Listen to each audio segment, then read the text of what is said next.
বিদ্যুতের অভাবে বা আরো নির্দিষ্ট করে বললে গ্যাসের অভাবে কলকারখানা মানে মিল ফ্যাক্টরিগুলি সাফার করছে, এটা তো আর বাস্তবতা, এটা তো আর এখানে দ্বিমত করার কিছু নেই, এটা সবাই জানি আমরা। এখন প্রশ্নটা হলো এই জায়গা থেকে আমাদের উত্তরণটা কিভাবে সম্ভব। আমি আপনাদের একটা ছোট্ট হিসাব দিয়ে দিই, আগেও আমি দিয়েছি, আবারও হিসাবটা দিই। আমরা এই মুহূর্তে মাটির নিচ থেকে গ্যাস তুলি প্রতিদিন 1700 MMC, আর আমাদের দুইটা এফএসআরইউ আছে, যেটা floating FSRU, floating regasification unit, যেটা এলএনজি এনে, এলএনজিটা তো তরল, এটা যখন পাইপে দিবেন তখন এটাকে গ্যাসে কনভার্ট করে পাইপে দিতে হয়। তো এরকম দুইটা ইউনিট আমাদের আছে, যেটার সর্বোচ্চ ক্ষমতা হচ্ছে 1100 MMC। 1100 MMC হলে 1100 করা যায় না, ধরেন 950 মতো এখান থেকে করা যায়।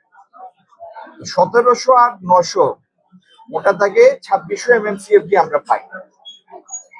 এখন আপনি যদি বাংলাদেশের সব বিদ্যুৎ কেন্দ্র, সব মিল ফ্যাক্টরি এক জায়গায় করেন, যত বিদ্যুতের জন্য নতুন সংযোগের জন্য যে সমস্ত মিল ফ্যাক্টরি অ্যাপ্লিকেশন পেন্ডিং আছে নতুন বিজনেসের জন্য, সব যদি এক জায়গায় করেন, তাহলে যা আমাদের প্রয়োজন আমরা তার অর্ধেকে আছি, আরো ততটুকু দরকার। এখন কেউ বলতে পারেন তাহলে এলএনজি আনা বাড়িয়ে দেন। এটার সমাধান দুইটা। একটা হলো বিগত সরকারের সময় দীর্ঘদিন গ্যাস এক্সপ্লোরেশন বন্ধ ছিল। মাটির নিচে আপনি মাটি খুললে গ্যাস পাবেন না, কূপ খনন করে যদি 5টা করেন হয়তো একটাতে আপনি সাকসেসফুল হতে পারেন। কূপ খনন করার আগেও সম্ভাব্যতা যাচাই করেই তারপরে কূপ খনন করা হয়। বর্তমান সরকার দায়িত্ব নেওয়ার পরে এই কূপ খননে মানে আমাদের দেশের মাটির নিচে থেকে গ্যাস এক্সপ্লোরেশনের জন্য হাইয়েস্ট প্রায়োরিটি সেট করেছে, সর্বোচ্চ অগ্রাধিকার দিয়েছে। এবং বাপেক্স এর অধীনে বিদেশি প্রতিষ্ঠানও এই কূপ খননের দায়িত্বে নিয়োজিত আছে। এটাও আমাদের একটা প্রত্যাশা, এই সমস্ত এক্সপ্লোরেশনের মাধ্যমে আগামী দিনে আমরা বেশ কিছু গ্যাস আমাদের মাটি থেকে পাবো। কিন্তু সেটার দিন, তারিখ বা পরিমাণ এটা তো কেউই বলতে পারে। এটা গেল এক সাইড। দ্বিতীয় হলো আমরা আমদানি করে যে গ্যাসটা আনি এলএনজি, সেটার পরিমাণ বাড়ান। সেটার পরিমাণ ইচ্ছা করলেও কেউ বাড়াতে পারবে না যতক্ষণ না আরো এফএসআরইউ ইনস্টল করা। এখন এফএসআরইউ রিগ্যাসিফিকেশন ইউনিট ফ্লোটিং, এটা এমন কোন জিনিস না যে আপনি কোন জায়গা থেকে গিয়ে রেডিমেড কিনে আনতে পারবেন, এটা বানাতে হয়। আচ্ছা, সেটার জন্য বছর দুয়েক সময় লাগে অর্ডার দেওয়ার পর। আর যেখানে এফএসআরইউটা আসবে সমুদ্রের, কিন্তু একদম মাটিতে আসতে পারে না। যে পর্যন্ত পানির গভীরতা এই ড্রাফট যেখান পর্যন্ত আসতে পারে মাটির কাছাকাছি, সেই জায়গা থেকে মূল গ্রিড লাইনে একটা কানেক্টিং পাইপ লাগে। সেই পাইপটা আসে সমুদ্রের পানির নিচে দিয়ে, সেটি করার জন্য বছর দুয়েক সময় লাগে। আমি আশা করি চ্যালেঞ্জগুলি আপনাদের সামনে স্পষ্ট।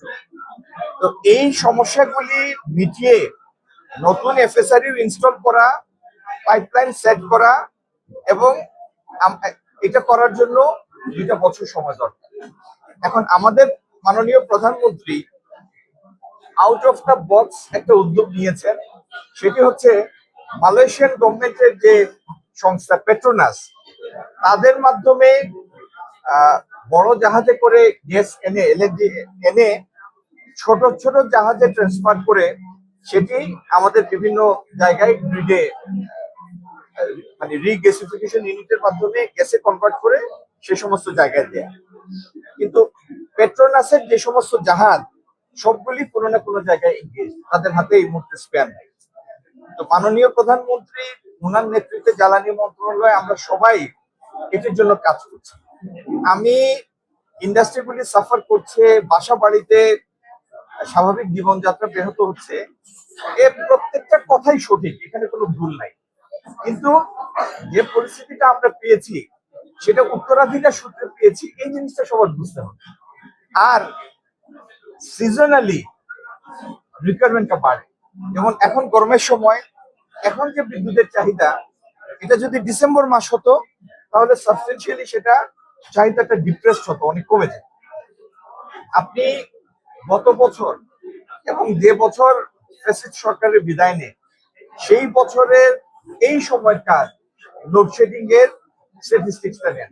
আপনারা যে সমস্ত সংবাদপত্র বা ইলেকট্রনিক মিডিয়া রিপ্রেজেন্ট করেন, আপনাদের 2 বছর আগের এই দিনে ফেরত যান, দেখেন লোডশেডিং কত ঢুকছে।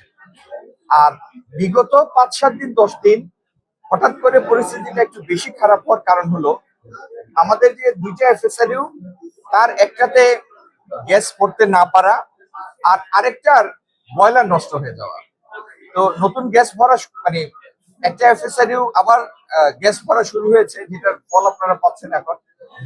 আর উন্নতি হয়েছে, আরো উন্নতি হবে। আর আরেকটা এফএসআরইউতে একটা বয়লার ঠিক হয়েছে, আরেকটা বয়লার ঠিক করার জন্য কাজ চলছে। এটির কাজ সম্পূর্ণ হলে আপনারা 2টা এফএসআরইউ পুরা গ্যাস যদি আমরা পাই, তাহলে আমরা মনে করেন আজকে থেকে 1 মাস আগের অবস্থায় আবার ফেরত যাবো।